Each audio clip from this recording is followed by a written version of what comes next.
što ste došli i mi smo tu kako bi ukazali na važnost obiteljskog smještaja za ovakve manifestacije. Znači, možemo reći da je obiteljski smještaj spasio održavanje Dore, s obzirom da nisu mogli biti svi otvoreni hoteli. Mnogi od tih gosti i turista su smješteni u nekim od apartmana kojim Opatija obiluje. U ovakvim specifičnim situacijama jako je bitna važnost i fleksibilnost obiteljskog smještaja. On ne zahtjeva veliki hladni pogon, on se može otvoriti, zatvoriti, ne zahtjeva osoblje koje mora biti uvijek dostupno, tako da je jako prikladan u trenucima kada dođe do naglog povećanja broja posjetitelja.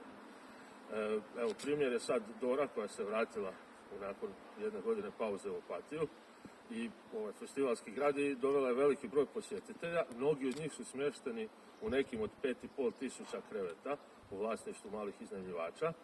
Takav broj kreveta otprilike nalazi se i u Rijeci, u kojoj se uskoro odvija karneval. Tokom riječkog karnevala koji je trenutačno proglašenim jednim od 500 najzanimljivijih događaja u Europi, bude više od 150.000 posjetitelja, a ove godine se planira 11.000 ljudi koji će sudjelovati u povorci. Velika većina tih ljudi bit će smještena u nekom od 5.500 kreveta u privatnom smještaju u Rijeci.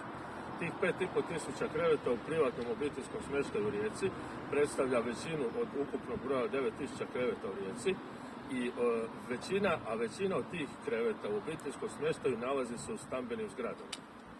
Ovdje želimo naglasiti da, vezano uz nove zakonske promjene koje praktički ukidaju apartmane u stambenim zgradama, odvijanje takvih manifestacija više neće biti ni moguće. Znači, bit će značajno otežano, a Zakon o upravljanju i održavanju stambenih zgrada propisuje suglasnost od 66% svih suvlasnika i propisuje da svi neposredni susjedi moraju dati suglasnost. Svi mi znamo da je to faktički nemoguće i većina turističkih kapaciteta u roku od 5 godina, ukoliko zakon opstane u ovakvom obliku u Rijeci, bit će ukinuti.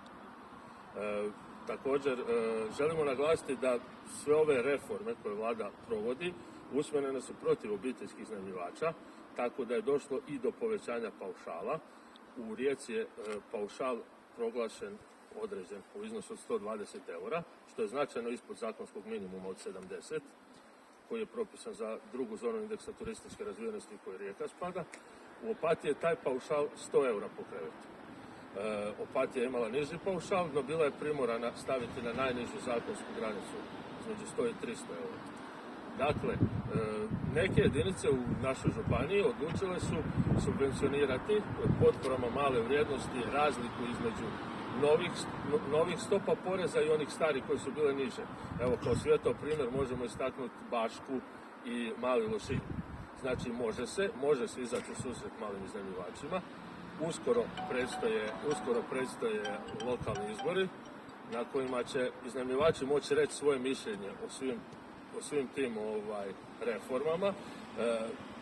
Visina paušalnog poreza na dohodak, kao i visina poreza na nekretnine, spada u nadležnost jedinica lokalne samouprave i oni mogu o tome odlučivati.